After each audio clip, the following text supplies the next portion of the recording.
ಈ ವಂಶ ಉಳಿಬೇಕು. ಹಾಗಾಗಬೇಕು ಅಂದರೆ ನೀನು ಇನ್ನೊಂದು ಮದುವೆ ಆಗಲೇಬೇಕು.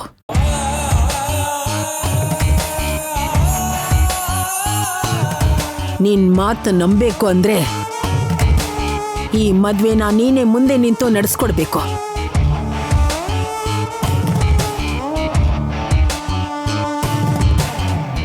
ಅಮ್ಮ ಕಾವೇರಿ, ಅಮ್ಮ ಕಾವೇರಿ, ಏನಮ್ಮ ಇದೆಲ್ಲ? ಅಷ್ಟಕ್ಕೂ ನಾವೆಲ್ಲ ಯಾವ ಕಾಲದಲ್ಲಿದ್ದೀವಮ್ಮ? ನಿನಗೆ ಮಕ್ಕಳು ಹುಟ್ಟಲ್ಲ ಅಂದ್ರೆ ಇನ್ನೊಂದು ಮದುವೆ ಮಾಡೋದು ಅಂದ್ರೇನು? ಅಷ್ಟಕ್ಕೂ ಅವ್ರು ಮದುವೆ ಮಾಡ್ತಿದ್ದಾರೆ ಅಂದ್ರೆ ನೀನು ಯಾಕೆ ಒಪ್ಕೋತಿದ್ಯಾ? ಇದನ್ನ ಹೀಗಲ್ಲ, ನಾವು ಪೊಲೀಸ್ ಸ್ಟೇಷನ್ಗೆ ಹೋಗಿ ಕೇಸ್ ಹಾಕಿ ಅವ್ರಿಗೆ ಬುದ್ಧಿ ಕಲ್ಸೋಣ ಬಾ. ಅಯ್ಯೋ ಅಪ್ಪ, ಬೇಡ ಅಪ್ಪ, ಪ್ಲೀಸ್. ದಯವಿಟ್ಟು ನನ್ನ ಜಾಗದಲ್ಲೂ ನಿಂತ್ಕೊಂಡು ಯೋಚನೆ ಮಾಡಿ.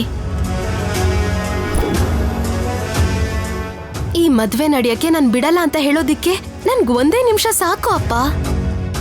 ಆದ್ರೆ ಆ ಮಾತನ್ನ ಹೇಳಿ ಮರುಕ್ಷಣನೇ ನಮ್ಮಮ್ಮಮ್ಮ ಈ ಲೋಕ ಬಿಟ್ಟು ದೂರ ಹೋಗ್ಬಿಡ್ತಾರೆ. ಅಮ್ಮ ಕಾವೇರಿ, ಹೌದಪ್ಪ, ಈ ಮದ್ವೆ ನಡಿಬಾರ್ದು ಅಂತ ನಾವ್ ಅನ್ಕೊಂಡ್ರೆ ಖಂಡಿತವಾಗ್ಲೂ ಅಮ್ಮಮ್ಮನ್ ಸಾವ್ನ ನಾವ್ ನೋಡ್ಬೇಕಾಗ್ ಬರತ್ತೆ. ಹೇಳಿ ಅಪ್ಪ, ನನ್ ಸಂತೋಷಕ್ಕೋಸ್ಕರ ಅಮ್ಮಮ್ಮ ಸತ್ರು ಪರವಾಗಿಲ್ವಾ?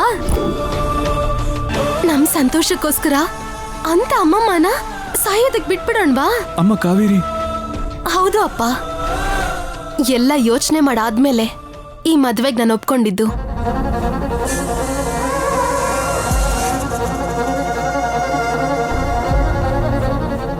ಇಷ್ಟ ಇಲ್ಲಮ್ಮ, ನನಗೆ ನಿಜವಾಗ್ಲೂ ಇಷ್ಟ ಇಲ್ಲ.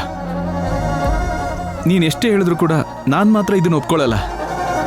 ನಿನ್ನ ತಂದೆಯಾಗಿ ಈ ಮದುವೆನ ನಿಲ್ಲಿಸೋದಕ್ಕೆ ಏನೆಲ್ಲ ಪ್ರಯತ್ನ ಮಾಡಬೇಕೋ ಎಲ್ಲ ಪ್ರಯತ್ನನೂ ನಾನು ಮಾಡ್ತೀನಿ. ಅವಶ್ಯಕತೆ ಬಂದರೆ ಸ್ಟೇಷನ್ಗೆ ಹೋಗ್ತೀನಿ, ಇವರೆಲ್ಲರನ್ನೂ ಕೂಡ ಕೋರ್ಟಿಗೆ ಎಳಿತೀನಿ. ಹಾಗೆ ಮಾಡಿದ್ರೆ ನೀವು ನನ್ನ ಸಾವನ್ನು ನೋಡ್ಬೇಕಾಗಿ ಬರತ್ತೆ. ಅಮ್ಮ ಕಾವೇರಿ. ಹೌದು ಅಪ್ಪ,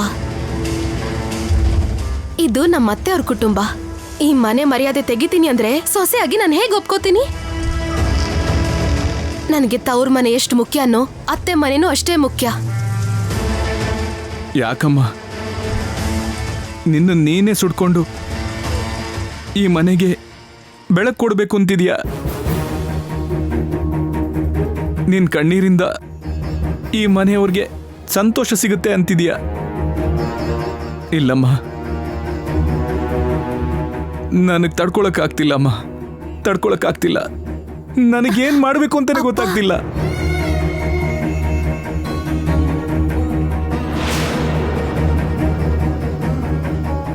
ನಿಮ್ಮ ಆಶೀರ್ವಾದ ನನ್ನ ಮೇಲೆ ಇರೋವರೆಗೂ, ನಿಮ್ ಪ್ರೀತಿ ಯಾವಾಗ್ಲೂ ಹೀಗೆ ಇರೋವರೆಗೂ ನನ್ಗೇನು ಆಗಲ್ಲ.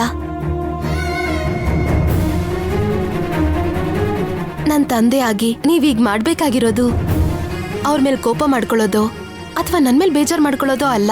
ಮತ್ತೇನ್ ಮಾಡ್ಬೇಕು ಅಂತೀಯಮ್ಮ? ಹತ್ರ ನಿಂತ್ಕೊಂಡು ಅಕ್ಷತೆ ಕಾಳು ಹಾಕ್ಬೇಕಾ? ಅದನ್ನ ನೋಡೋದಿಕ್ಕ ನಾನು ಈ ಮನೇಲಿರೋದು? ನೋವಾಗ್ತಿದ್ಯಮ್ಮ. ಇದನ್ನೆಲ್ಲ ನೋಡ್ತಿದ್ರೆ ನಾನು ಮೊದಲಿನ ತರ ಹುಚ್ಚನಾಗಿದ್ರೇನೆ ಒಳ್ಳೇದು ಅನಿಸ್ತಿದೆ. ಯಾಕೆ ಹೀಗೆ ಮಾತಾಡ್ತಿದ್ದೀರಾ? ಹೌದಮ್ಮ, ಹೌದು. ಕಣ್ಮುಂದೆ ನಿನಗೆ ಅನ್ಯಾಯ ಆಗ್ತಿದ್ರೆ ಅಪ್ಪ ನೋಡ್ಕೊಂಡು ನನಗೆ ಸುಮ್ಮನೆ ಇರಕ್ಕಾಗ್ತಿಲ್ಲ ಅಮ್ಮ. ನಿಜವಾಗ್ಲೂ ನನ್ನ ಬಗ್ಗೆ ನೀವು ಯೋಚನೆ ಮಾಡ್ತಿದ್ರೆ ನೀವು ಮಾಡ್ಬೇಕಾಗಿರೋದು ಬೇಜಾರು ಮಾಡ್ಕೊಳ್ಳೋದಲ್ಲ, ನಿಜಾನ ನಿರೂಪಿಸೋದು.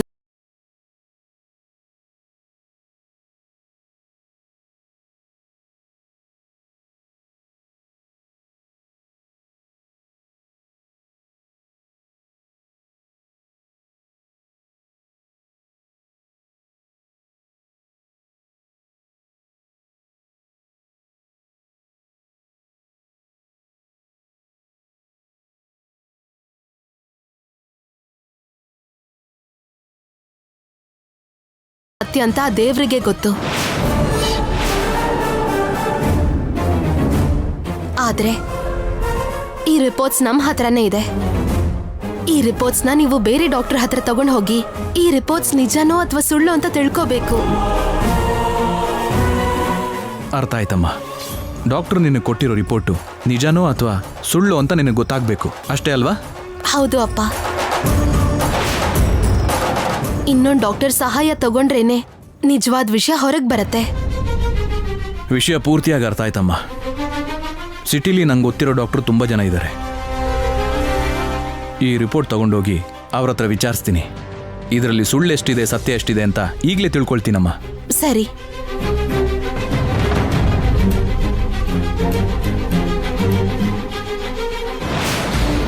ಅಮ್ಮ ನೋಡಿದ್ಯಾ, ಆ ಶಿವದೇವ ನಮ್ ಡಾಕ್ಟರ್ ಕೊಟ್ಟಿರೋ ರಿಪೋರ್ಟ್ ತಗೊಂಡು ಹೋಗ್ತಿದ್ದಾನಮ್ಮ.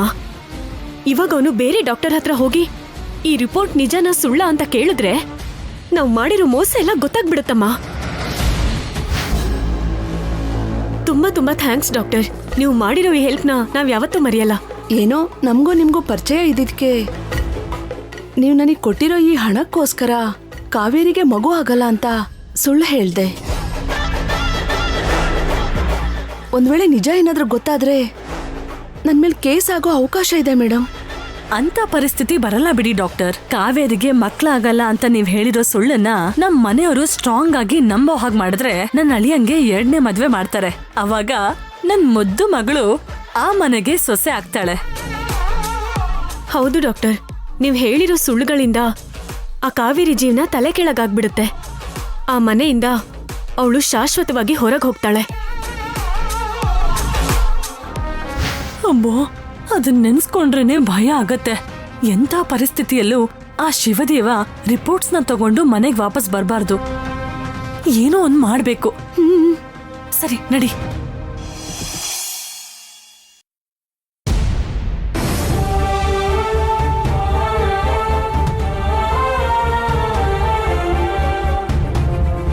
ಏನಪ್ಪ, ನಿನ್ ಕಣ್ಣಲ್ಲಿ ಬಂದಿರೋ ಕಣ್ಣೀರು ನನ್ ಕಣ್ಣಲ್ಲೂ ಬರ್ತಿದೆ ಅಂತ ಬೇಜಾರಾಗ್ತಿದ್ಯಾ?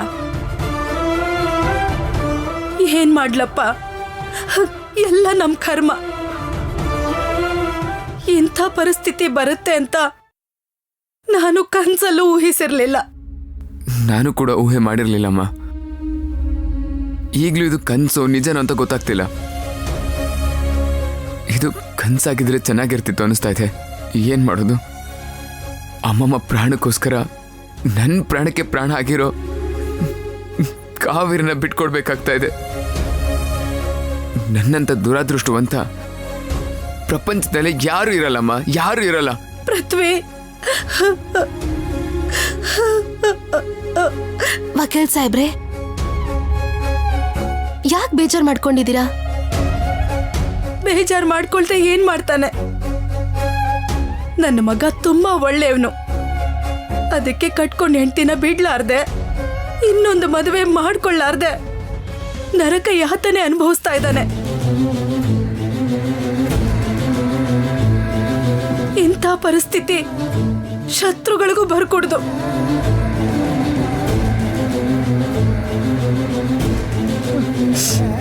ವಕೀಲ್ ಸಾಹೇಬ್ರೆ, ಈಗ್ಲೂ ಮಕ್ಳ ತರ ಹಠ ಮಾಡಿದ್ರೆ ಹೇಗ್ ಸಾಹೇಬ್ರೆ?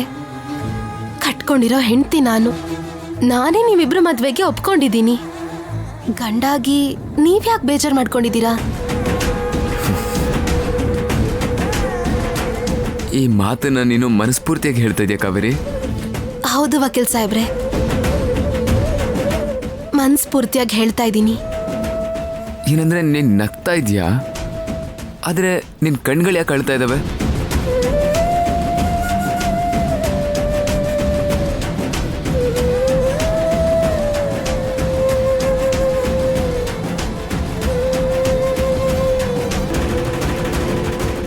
ಅಳ್ತಿದ್ದೀನ?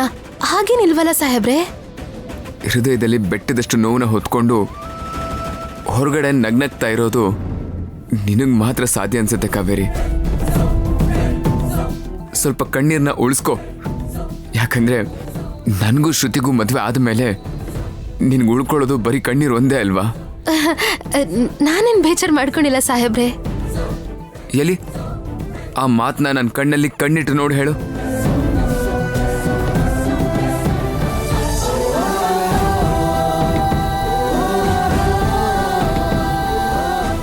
ನನ್ ಕೈಲಾಗ್ತಿಲ್ಲ ವಕೀಲ್ ಸಾಹೇಬ್ರೆ. ನಾನೇನ್ ಮಾಡ್ಲಿ? ನಿಮ್ಗೋಸ್ಕರ ನನ್ ಪ್ರಾಣ ಕೊಡೋಕ್ಕೂ ರೆಡಿ ಆಗಿರೋ ನಾನು ಅಮ್ಮಮ್ಮನ ಪ್ರಾಣಕ್ಕೋಸ್ಕರ ನಿಮ್ಮನ್ ಬಿಡ್ಬೇಕಾಗಿರೋ ಪರಿಸ್ಥಿತಿ ಬಂತು. ಯಾಕೆ ಕಾವೇರಿ ಇಷ್ಟು ನೋವು ಪಟ್ಕೊಂಡು ಈ ಮದುವೆಗೆ ಒಪ್ಕೋತಾ ಇದೀಯಾ? ನನ್ಗಿಷ್ಟ ಇಲ್ಲ ಅಂತ ಒಂದು ಮಾತು ನೇರವಾಗಿ ಹೇಳ್ಬೋದಲ್ವಾ? ನಮಗ್ ಕೂಡ ಈ ನೋವು ಬರ್ತಿರ್ಲಿಲ್ಲ.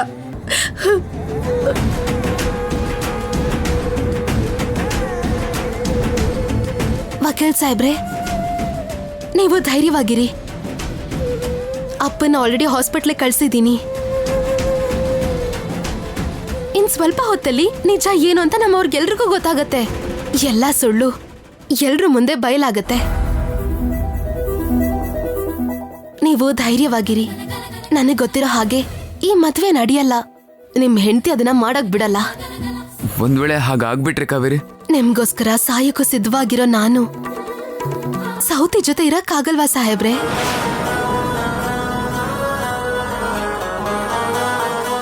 ನೀವು 2ನೇ ಮದ್ವೆ ಅಲ್ಲ, 200 ಮದ್ವೆ ಮಾಡ್ಕೊಂಡ್ರು ಕೂಡ ನಿಮ್ ಮನ್ಸಲ್ಲಿ ನಾನೇ ಇರ್ತೀನಿ. ಆ ಒಂದ್ ಧೈರ್ಯ ಸಾಕು ಇಡೀ ಜೀವನ ಧೈರ್ಯದಿಂದ ಸಂತೋಷವಾಗಿ ಬದುಕಕ್ಕೆ. ನಿನ್ ಗಂಡನ್ನ ಇನ್ನೊಂದು ಹೆಣ್ಣಿನ ಜೊತೆ ಹಂಚ್ಕೊಳ್ತಾ ಇಷ್ಟು ಧೈರ್ಯವಾಗಿ ಹೇಗ್ ಮಾತಾಡ್ತಿದೀಯಾ? ಇದು ಧೈರ್ಯ ಅಲ್ಲ ಅತ್ತೆ, ನಂಬಿಕೆ. ನಮ್ ಪ್ರೀತಿ ಮೇಲೆ ನಮ್ಗಿರೋ ನಂಬಿಕೆ. ಆ ಡಾಕ್ಟರ್ ತಪ್ಪು ರಿಪೋರ್ಟ್ ಕೊಟ್ಟಿದ್ದಾರೆ ಅನ್ನೋ ನಂಬಿಕೆ. ಕೊನೆ ಕ್ಷಣದಲ್ಲಾದ್ರೂ ಈ ಮದ್ವೆ ನಿಲ್ಲತ್ತೆ ಅನ್ನೋ ನಂಬಿಕೆ.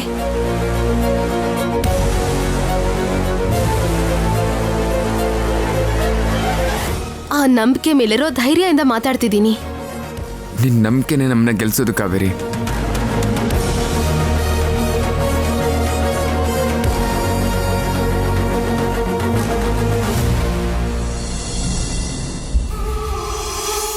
ಥ್ಯಾಂಕ್ ಯು ಲಾಯರ್ ಅವರೇ, ಥ್ಯಾಂಕ್ ಯು ಸೋ ಮಚ್. ಇವತ್ತು ನಿಮ್ಮಿಂದಾನೇ ನಮ್ಮ ಡ್ಯಾಡಿಗೆ ಬೇಲ್ ಸಿಕ್ಕಿದ್ದು. ಥ್ಯಾಂಕ್ ಯು ಅಮ್ಮ. ಹಾಗೆ ಪೇಮೆಂಟನ್ನು ಕೊಡಿಸ್ಬಿಟ್ರೆ. ಸರಿ ಸರ್, ನಿಮ್ಮ ಪೇಮೆಂಟ್ನ ಈಗಲೇ ಕಳಿಸ್ತೀನಿ. ಮಯೂರಿ, ಡ್ಯಾಡಿ,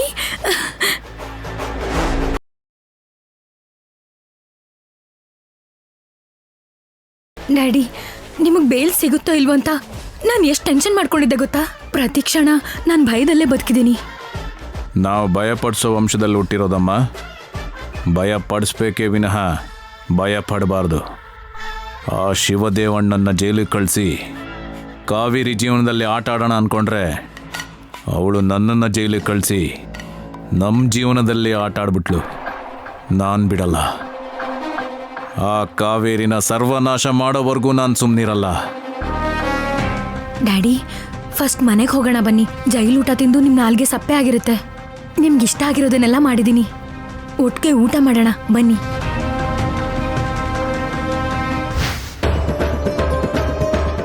ನೋಡಿದ್ಯಾಮ್ಮ, ಆ ಕಾವೇರಿ ಬುದ್ಧಿವಂತಿಕೆಯಿಂದ ಅವಳ ಅಪ್ಪನ್ನ ಸೆಕೆಂಡ್ ಒಪಿನಿಯನ್ಗೋಸ್ಕರ ಬೇರೆ ಹಾಸ್ಪಿಟಲ್ಗೆ ಕಳಿಸಿದ್ಲು.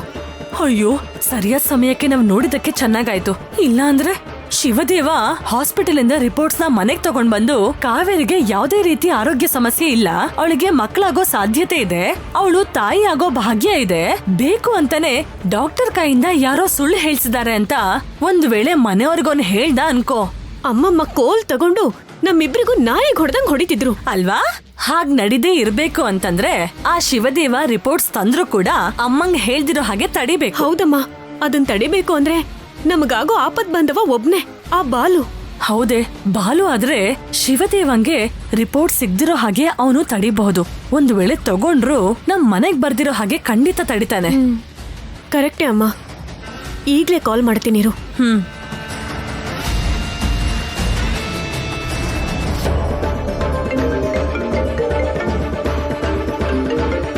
ಹಲೋ. ಹಲೋ. ಹಾ ಶ್ರುತಿ ಅವರೇ ಹೇಳಿ. ನಾನ್ ಹೇಳೋ ಕೆಲ್ಸನ ಹೇಳಿದ ಜಾಗಕ್ ಬಂದು ಮಾಡ್ಕೊಡ್ತೀನಿ ಅಂತ ನೀನ್ ನನಗ್ ಮಾತ್ ಕೊಟ್ಟಿದ್ದೆ, ನೆನ್ಪಿದ್ಯಾ? ಹಾ ಹೇಳಿದ್ದೆಲ್ಲ ನೆನಪಿದೆ. Very good. ಈಗ ಮಾತು ಉಳಿಸ್ಕೊಳ್ಳೋದಕ್ಕೆ ಟೈಮ್ ಬಂದಿದೆ. ಹಾ ಹೇಳಿ ಮೇಡಮ್, ಏನ್ ಮಾಡ್ಬೇಕು ಅಂತೀರಾ? ಆವತ್ತು ಕಾವೇರಿಗೆ ಯಾರಿಂದನೋ ಆಕ್ಸಿಡೆಂಟ್ ಮಾಡಿಸಿ ಸಾಯಿಸ್ಬೇಕು ಅಂತ ನೋಡಿದ್ಯೋ? ಆ ಡ್ರೈವರ್ ನನಗ್ ಬೇಕು. ಅವ್ರ ಹತ್ರ ನಿಮ್ಗೇನ್ ಕೆಲಸ ಮೇಡಮ್? ಏಯ್, ಅವನನ್ನ ಹಿಡ್ಕೊಂಡು ಚಟ್ನಿ ಮಾಡ್ಕೋತೀವಿ. ನಿನಗ್ ಯಾಕೋ ನನ್ ಮಗಳು ಏನ್ ಹೇಳ್ತಾಳೋ ಕೇಳಿಸ್ಕೊ. ಅವಳು ಹೇಳಿರೋ ಕೆಲ್ಸನ ಮಾಡು, ಸರಿನಾ? ನಾನು ಹೇಳೋದನ್ನ ಸರಿಯಾಗಿ ಕೇಳಿಸ್ಕೊ ಬಾಲು.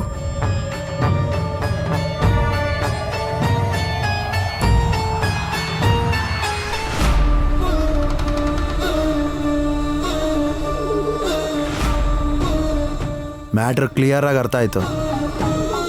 ಕಾವೇರಿಗೆ ಗುದ್ದಿರೋ ಡ್ರೈವರ್ ಹೆಸರು ನರಸಿಂಹ. ಅವನೊಬ್ಬ ಕೊಲೆಗಾರ. ದುಡ್ಡುಗೋಸ್ಕರ ಏನ್ ಬೇಕಾದ್ರೂ ಮಾಡ್ತಾನೆ. ಓಕೆ, ನಾನು ಹೇಳಿರೋ ಟೈಮ್ಗೆ ಅವನನ್ನ ಮನೆಗೆ ಕಳಿಸು. ಆಯ್ತು ಮೇಡಮ್. ಇನ್ನೊಂದು ಸ್ವಲ್ಪ ಹೊತ್ತಲ್ಲಿ ಅವನೇ ನಿಮ್ಮ ಮನೆಗೆ ಬರ್ತಾನೆ. ಶಿವದೇವ, ನಮ್ ಡಾಕ್ಟರ್ ನಿಮ್ ಹತ್ರ ಹೇಳಿದ್ದೆಲ್ಲ ಸುಳ್ಳು ಅಂತ. ಕಾವೇರಿಗೆ ಖಂಡಿತವಾಗ್ಲೂ ಮಕ್ಕಳಾಗತ್ತೆ ಅಂತ ಬೇರೆ ಡಾಕ್ಟರ್ ಹತ್ರ ರಿಪೋರ್ಟ್ ತಗೊಂಡ್ ಬರ್ತಿದ್ಯಾ? ರಿಪೋರ್ಟು? ಆ ರಿಪೋರ್ಟ್ ತಗೊಂಡ್ ಬರೋವಾಗ್ಲೇ ನಿನ್ನ ಕಥೆಗೆ ಫುಲ್ ಸ್ಟಾಪ್ ಇಡ್ತಾ ಇದ್ದೀನಿ.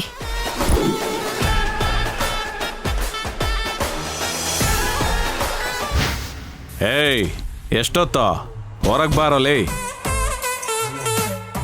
1 ಗಂಟೆ ಆಯ್ತು ನೀನು ಹೋಗಿ. ಬೇಗ ಬಾ. ಆಯ್ತು ಸರ್, ಬರ್ತಾ ಇದ್ದೀನಿ ಸರ್. ಏನ್ ಡ್ಯಾಡಿ ಇದು ನಮ್ ಕರ್ಮ. ನೀವೇನು ನಿಮ್ ರೇಂಜ್ ಏನು? ನೀವು ನೋಡಿದ್ರೆ ಇಲ್ಲಿ ಅವನಿಗೋಸ್ಕರ ಬಾತ್ರೂಮ್ ಹತ್ರ ಕಾಯ್ತಿದ್ದೀರಾ. ವಾಸುದೇವ ಅಂತವನೇ ಸುಧಾಮನ್ ಕಾಲಿಡ್ದಿದ್ನಂತೆ. ಹಾಗೆ ನಾವು ಕೂಡ ಇವನ್ಗೋಸ್ಕರ ಕಾಯ್ತಾ ಇಲ್ಲೇ ನಿಂತಿರ್ಲೇಬೇಕು. ಆದಷ್ಟು ಬೇಗ ಅವನ್ ಲೆಕ್ಕ ಚುಕ್ತಾ ಮಾಡ್ಬೇಕು. ಇವನ್ನ ಮೇಂಟೈನ್ ಮಾಡಕ್ಕಾಗ್ದೆ ಇವನ್ನ ಕಾವಲ್ ಕಾಯ್ತಾ ಇದ್ದೀವಿ. ಏಯ್, ಆಯ್ತು ಅಂದಿಯಲ್ಲೋ, ಇನ್ನೂ ಯಾಕೋ ಹೊರಗೆ ಬಂದಿಲ್ಲ? ಛೇ, ನಾವಷ್ಟು ಕರಿತಿದ್ರು ಅವನೊಂಚೂರು ಮಾತಾಡ್ತಿಲ್ವಲ್ಲ ಡ್ಯಾಡಿ? ಕೂತ್ಕೊಳ್ಸಿ ಊಟ ಮಾಡಿಸಿದೀವಲ್ಲ, ಕೊಬ್ಬು ಜಾಸ್ತಿ ಆಗಿದೆ ನನ್ನ ಮಗನಿಗೆ. ಏಯ್, ಬಾಗಿಲು ತೆಗಿಯೋ. ಕರೀತಾ ಇದ್ರೆ ಕೇಳಲ್ವೇನೋ? ಬಾಗಿಲು ತೆಗಿಯಲೇ. ಬಹುಶಃ ಅವನ್ಗೇನೂ ಆಗಿರ್ಬೇಕು, ಅದಕ್ಕೆ ಏನೂ ಮಾತಾಡ್ತಿಲ್ಲ. ನೀನು ಹೇಳೋದು ನೋಡಿದ್ರೆ ನನಗೂ ಹಾಗೆ ಅನಿಸ್ತಿದೆಮ್ಮ. ಹೇ ಪರಶುರಾಮ್, ಹೇಯ್ ಬಾರೋ, ಬಾಗಿಲು ತೆಗಿ.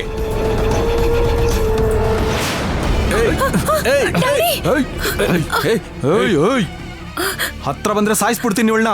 ಏಯ್ ಏಯ್, ಒಂದು ಹೆಜ್ಜೆ ಮುಂದಿಟ್ರೆ ಇವಳು ಕತ್ತು ಕೊಯ್ದು ಬಿಡ್ತೀನಿ. ಏಯ್, ಬೇಡ ಕಣೋ, ನನ್ನ ಮಗಳನ್ನೇನು ಮಾಡಬೇಡ, ಬೇಡ. ಏಯ್ ಏಯ್, ಆ ಕಡೆ ಬನ್ನಿ, ಆ ಕಡೆ ಬನ್ನಿ. ಇವನ್ ಗಾಡಿ ಕೀ ಕೊಡ್ರೋ. ಕೊಡು ಕೊಡು ಕೊಡು. ನನ್ನನ್ನು ಯಾರಾದ್ರೂ ಫಾಲೋ ಮಾಡಿದ್ರೆ ಇವಳು ಪ್ರಾಣ ತೆಗೆದು ಬಿಡ್ತೀನಿ. ಏಯ್ ಬೇಡ. ಏಯ್, ಹತ್ರ ಬಂದ್ರೆ ಸಾಯಿಸ್ಬಿಡ್ತೀನಿ. ಏಯ್ ಸುಮ್ಮನಿರೋ, ಬೇಡ. ಹುಷಾರು ಕಣೋ. ಏಯ್, ಅಲ್ಲೇ ನಿಂತ್ಕೊಳ್ಳಿ. ಏಯ್ ಬಂಡ್ರೋ ಬಂಡ್ರೋ.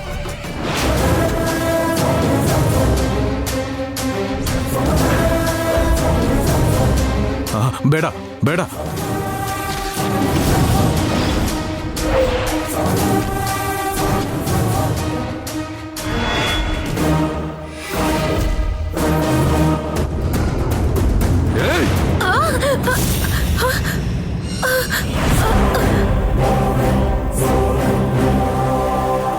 ಏಯ್ ಡ್ಯಾಡಿ, ಏಯ್ ಮಯೂರಿ, ಮಯೂರಿ, ನಿನ್ಗೇನು ಆಗಿಲ್ಲ ತಾನೆ? ಅವನು ಓಡ್ ಹೋದ ಡ್ಯಾಡಿ. ನಾವು ಅರ್ಜೆಂಟಾಗಿ ಹೋಗಿ ಅವ್ನು ಹಿಡಿಬೇಕು, ಇಲ್ಲಾಂದ್ರೆ ಅವ್ನು ಕಾವೇರಿ ಹತ್ರ ಹೋಗಿ ಎಲ್ಲ ವಿಷಯನೂ ಹೇಳ್ಬಿಡ್ತಾನೆ. ಲೋ ಬಂಡ್ರೋ. ಏ ಅಗ್ನಿದೇವ್, ನನ್ನೇ ಕಿಡ್ನಾಪ್ ಮಾಡಿ ಟಾರ್ಚರ್ ಕೊಡ್ತೀಯಾ? ನನ್ನ ಪ್ರೊಫೆಷನ್ಗೆ ದ್ರೋಹ ಮಾಡೋ ಥರ ಮಾಡ್ತೀಯಾ? ಆ ಭಾನುಮತಿಗೆ ಸಾಕ್ಷಿಗಳನ್ನ ಕೊಡದೆ ತಡಿತೀಯಾ? ನೋಡ್ತಾ ಇರೋ, ಇನ್ ಸ್ವಲ್ಪ ಹೊತ್ತಲ್ಲೇ ಭಾನುಮತಿ ಅವ್ರಿಗೆ ಸಾಕ್ಷಿಗಳನ್ನ ಕೊಡಕ್ ಹೋಗ್ತಿದ್ದೀನಿ. ಆಮೇಲೆ ನಿನ್ ಬದುಕು ನಾಯಿ ಬದುಕೆ ಕಣೋ.